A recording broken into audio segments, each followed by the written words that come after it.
Shortly after midnight on May 7th, Indian air assets struck targets inside Pakistan and Western Kashmir.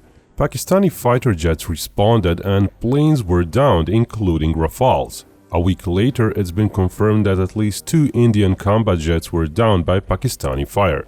This video compiles available information to explain how the battle likely unfolded.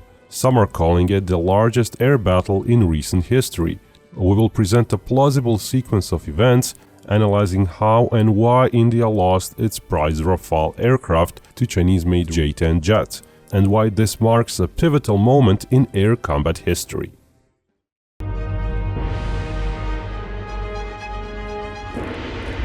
So this much is known. Between 12:35 and 1 a.m. Pakistani time, munitions hit 14 target sets across 9 locations in Pakistan and Pakistani-controlled Kashmir. Most strikes were conducted by Indian Air Force aircraft, launching near the border. Despite having ground-launched cruise missiles and longer-range options, India mostly used shorter-range weapons, like French-made hammer bombs and Israeli spice bombs, according to Indian sources.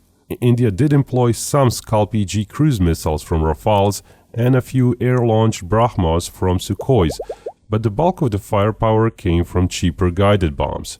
India possibly viewed the operation as a limited punitive strike, not something that would cause Pakistan to respond, and thus chose not to deplete more costly weapons.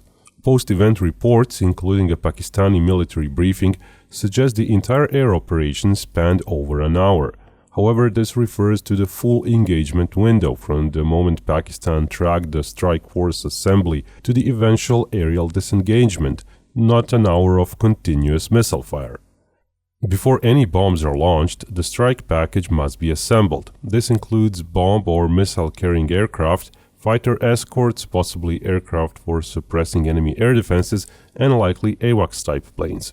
These assets don't all come from the same base, so different types must be launched in coordination and grouped into large formations.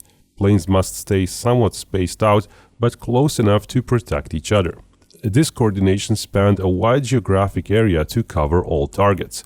According to the Pakistani military, initial Indian formations included 60 detected aircraft, increasing to 72 during the operation. CNN, citing Pakistani sources, reported up to 125 aircraft in the air at one point. The Pakistani briefing mentioned 72 Indian and 42 Pakistani planes, totaling 114. Depending on detection criteria and inclusion of support aircraft, the number might indeed have reached around 120. Indian formations appeared widely spread out. The distance between the northernmost and southernmost ground targets was 600 kilometers, but Indian air formations' total spread along the border might have reached 900 kilometers. The Pakistani briefing indicated 4 distinct Indian groupings attacking on 4 separate axes, with about 200 to 300 kilometers between each. That distance could still be too great for timely mutual support of separate formations during fast-paced missile engagements. Each formation had its own strike group, escort group, and likely suppression of enemy air defense elements, tailored to its specific target set. Redirecting planes mid-mission would jeopardize those objectives and reduce protection for the rest of the group. Assembling all these aircraft into coordinated strike groups took time. If weapons began striking at 35 minutes past midnight, first Indian takeoffs likely happened half an hour earlier. The Pakistani brief timeline said Indian aircraft buildup was observed at 10 minutes past midnight, which fits. Another key point is that the Indian operation wasn't a surprise. As early as April 29th, Pakistan's defense minister warned that Indian military action was imminent, repeating the claim on May 5th. Unconfirmed reports indicated that India had begun organizing aircraft days before the strikes, concentrating around 180 combat planes near the border. It appears India made little effort to conceal its intent to respond militarily to the April 22nd terrorist attack in Kashmir. It appears India even informed Pakistan it would strike what it considered terrorist camps. Such forewarning isn't unprecedented, as it can reduce risks between countries. India's large air formations may have been both a show of force and a political message. Perhaps it hoped that by telegraphing its intent, and avoiding border crossings, Pakistan would avoid retaliation. Of course, all this remains speculation. What's certain is that Pakistan knew an attack was coming. It maintained continuous air patrols, including AWACS, and kept its most advanced fighters on high alert, ready to launch within minutes. The Indian operation seemed designed as a one-time punitive strike, not a part of a broader military effort. If a wider conflict had been anticipated, India would have repositioned more units, reinforced its front, and used air bases deeper inside its territory. Instead, India appeared not to expect serious resistance. Aircraft launched from peacetime bases located quite close to the border and assembled their strike formations in air immediately before the operation. India's 2 Rafale units and many other participating squadrons are based close to the border, typically 100 to 200 kilometers away or less. Now observe western India's flat terrain, from the Thar Desert in Rajasthan to Punjab's fields. It's ideal for long-range surveillance due to minimal ground clutter. As soon as Indian planes took off and gained some altitude, it's likely Pakistani AWACS tracked them. Pakistan operates 9 Swedish Erieyes. Saab's promo materials from the 2000s suggested its radars can detect low-flying cruise missiles from 180 kilometers away, and fighter jets have an order of magnitude bigger radar returns. This makes it plausible Pakistani AWACS could detect Indian jets from 300 plus kilometers. As Indian sorties increased, Pakistani AWACS likely moved to safer airspace deeper inside Pakistan. According to the Pakistani military, their interception force began taking off at 12:23. By 12:30, 4 Indian strike packages were assembled and ready. Given their proximity to the border, strikes began within minutes. Pakistan claimed to identify 14 Rafales in the Indian force, 39% of India's Rafale fleet, though that number isn't confirmed. We can't know how many Indian planes were tasked to do air combat, but based on the number of ground targets and weapon impacts, about 24, it's reasonable that at least a dozen Indian planes were assigned precision ground strikes. Images exist of Scalp-EG and air-launched BrahMos missile parts in the fields. BrahMos is huge, with just one carried per Su-30. Scalp missile remains suggest at least some didn't reach targets. Basically, all those required a few additional air-to-ground configured planes. Whether India attempted suppression of enemy air defenses is unclear, but that role likely required extra aircraft, perhaps 2 per package. It's thus plausible that 24 Indian planes weren't configured for air-to-air roles, suggesting 36 to 48 being assigned to fighter escort. With 4 separate groups, that equates to just 12 fighters per group. Pakistan, according to its brief, had 42 advanced aircraft airborne, likely mostly fighters. They claim no F-16s were used, possibly to avoid political fallout with the US.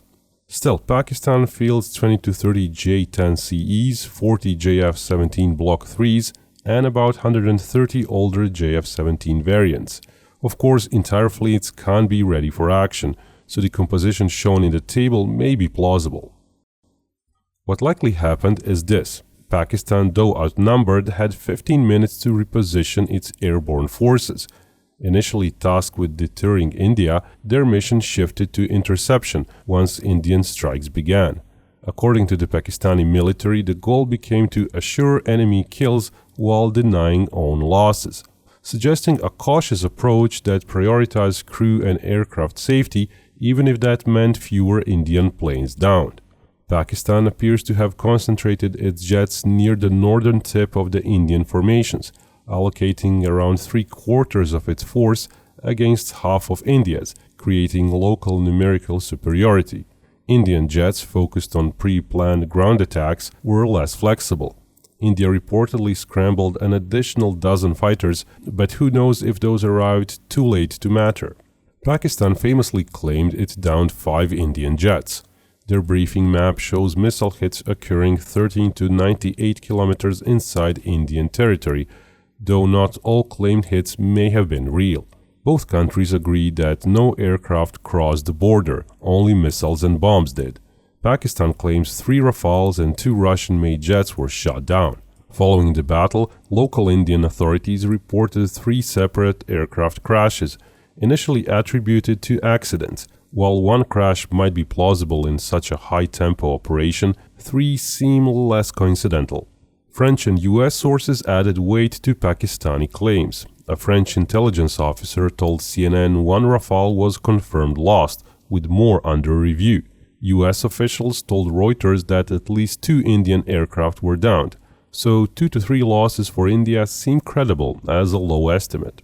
Various videos and images of crash sites emerged, mostly in the north, with one possible Rafale wreckage further south, though unverified.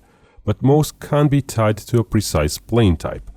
When Pakistani missile hit claims are mapped against crash site reports, some alignment is visible. Some wrecks lie closer to the Pakistani border than their claimed hit locations, suggesting hits occurred during Indian advances, while others lie further away, likely occurring during aircraft going back to base.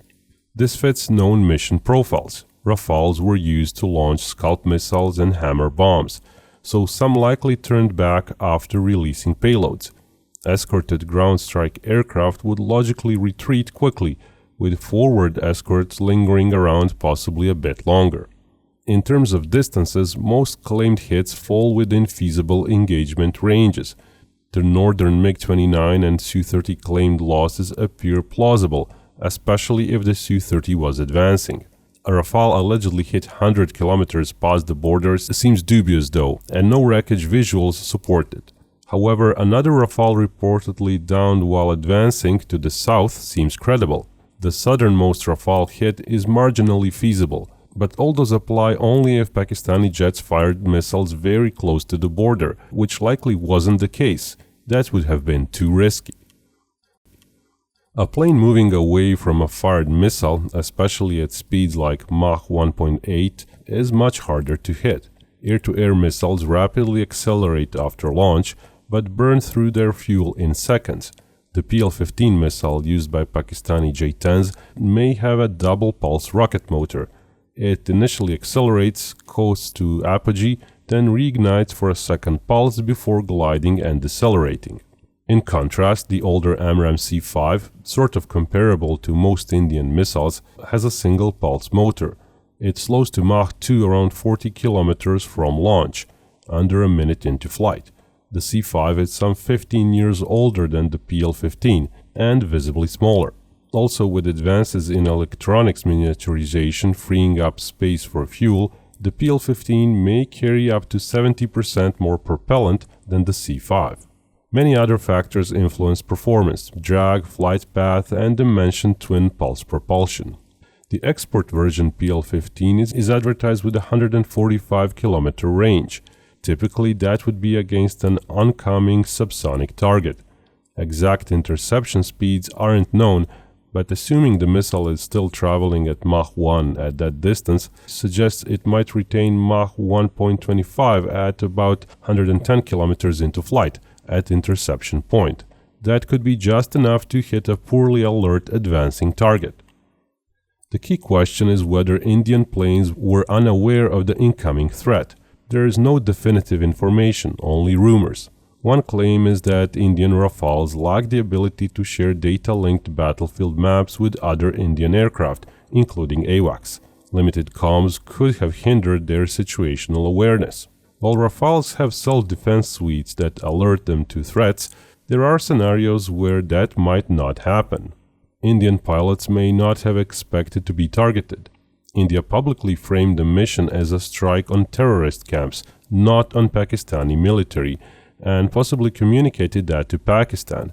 Indian aircraft didn't cross the border. They had numerical superiority, and the average Indian plane is still more advanced than the average Pakistani one. They may have also underestimated Chinese-made radars and PL-15 missiles.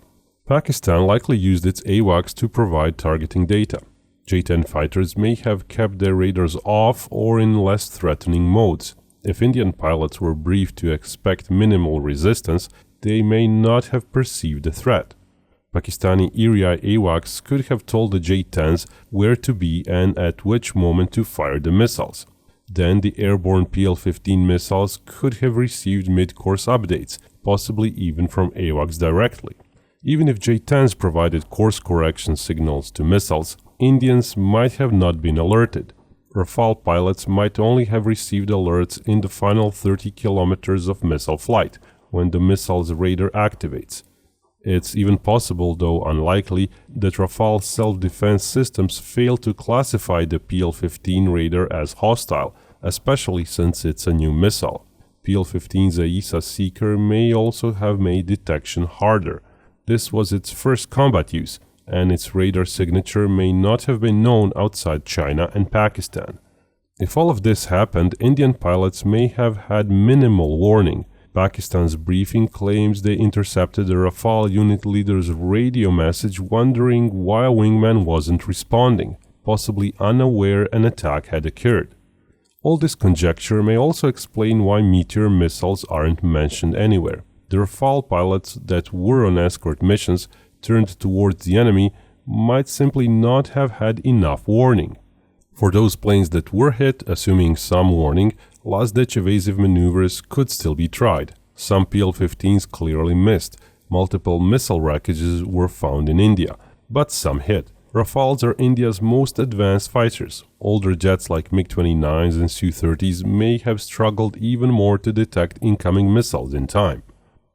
All this was one plausible explanation for how India lost the air battle: a flawed political approach and planning for a limited punitive strike, rather than a real fight against a responsive enemy. Had India anticipated serious resistance, it might have launched larger, more layered strike packages, possibly targeting air defenses and bases first. Instead, it attacked those only after the battle, as actually happened. Of course, India didn't want to start a war. A mix of unpreparedness, poor planning, underestimating Pakistan, and Pakistan's advanced new technologies also helps explain India's aircraft losses. Rafale wasn't lost because it's a poor plane. It's a good plane. Most modern non-stealthy planes might have met the same fate in the given situation. More importantly, this battle demonstrated in reality what has been theorized for decades, that enemy formations can be positively identified, tracked, and engaged from long range. In modern air combat, it's radars, data links, formation coordination, missile capabilities, and defensive systems that determine the outcome.